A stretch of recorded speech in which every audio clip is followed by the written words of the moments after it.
Bonjour à tous, camarades et citoyens. Je vais vous faire une petite blague. Il se peut que j'arrête bientôt les vidéos. En effet, il paraît que nous sommes dans une société communiste. Et oui, certains droitards estiment qu'au-delà de 30%, c'est du communisme. Qu'au-delà de 75% d'impôts, c'est du communisme. Ouais. Franchement, alors, ces droitardés qui nous disent qu'au-delà d'un certain taux d'imposition, 30%, 75%, ce que vous voulez, ça serait du communisme, oublie un certain nombre de choses. Je vais dire, ça va choquer certaines personnes, mais les communistes ne sont pas pour l'impôt. Enfin, comment dire, ils sont pour et ils sont contre. Les communistes sont pour l'impôt dans la société capitaliste, mais estiment que l'on peut s'en passer dans une société socialiste. Et dans une société communiste, étant donné que c'est une société où il n'y a plus de monnaie, cette question n'a même plus de sens.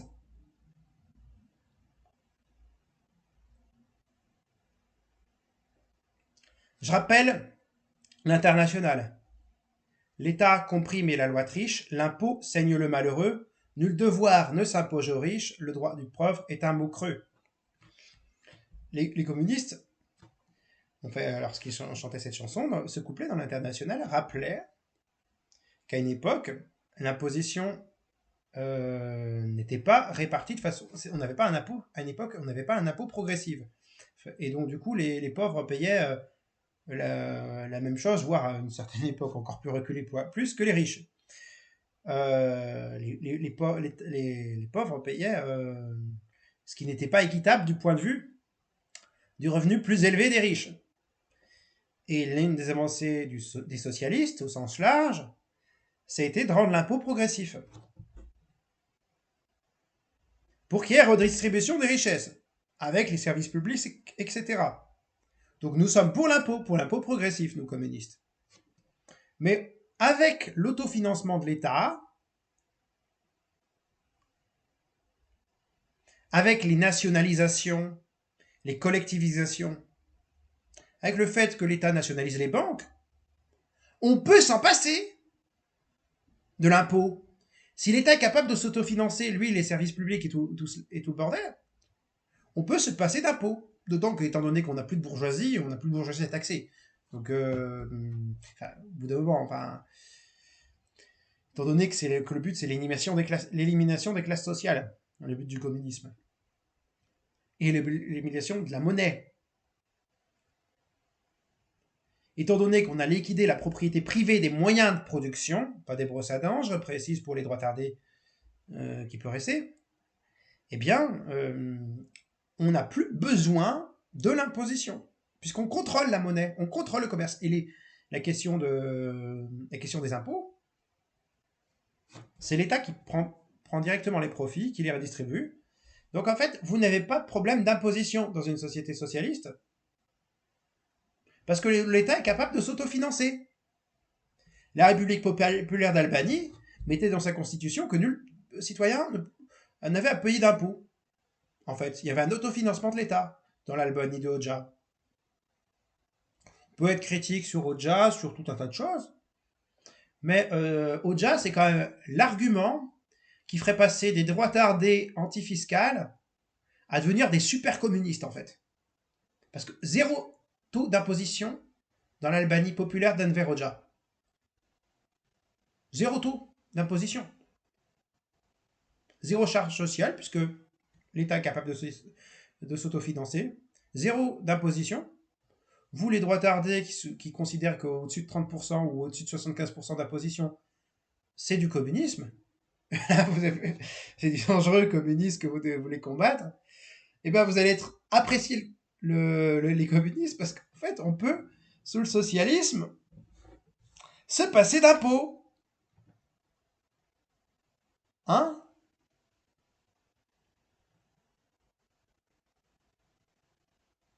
Eh oui. grâce à Oja, hein, on peut faire passer des droits tardés anti-fiscalité à gauche.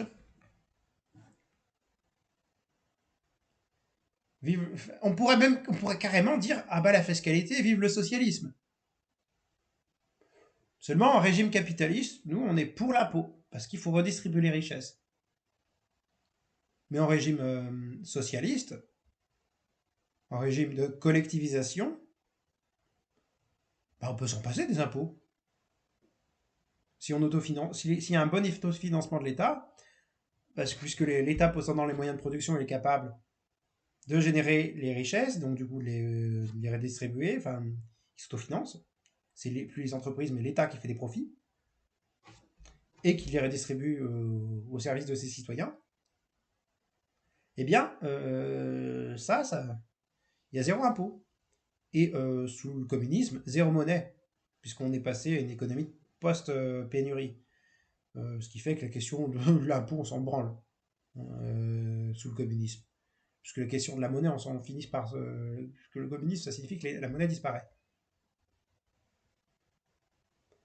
Grâce à l'automatisation, j'ai déjà fait une vidéo là-dessus, l'automatisation de l'économie fait qu'on a des ressources suffisamment abondantes pour, à terme, éventuellement, se passer de monnaie. Mais voilà, la question c'est là. Donc voilà, faudrait que les droits tardés se rachètent un peu un cerveau, ou qu'ils lisent un peu, s'intéressent un peu au marxisme, s'intéressent au mouvement communiste, avant de dire qu'au-delà d'un certain seuil d'impôt, c'est du socialisme, du communisme. Enfin, ça me fera toujours marrer, hein, les libertariens qui nous racontent ça. Les libertariens et les libéraux débiles qui nous racontent ça. Bon, mais bon. Oui, c'est vrai que c'est pas étonnant qu'il y ait des libéraux bourrins, on a des marxistes bourrins. Jeu de la dialectique. Mais bon, faut quand même. Ils sont quand même assez marrants, les libéraux, sur l'impôt. Le seul moyen de se passer d'impôt, ils devraient se dire que c'est le socialisme.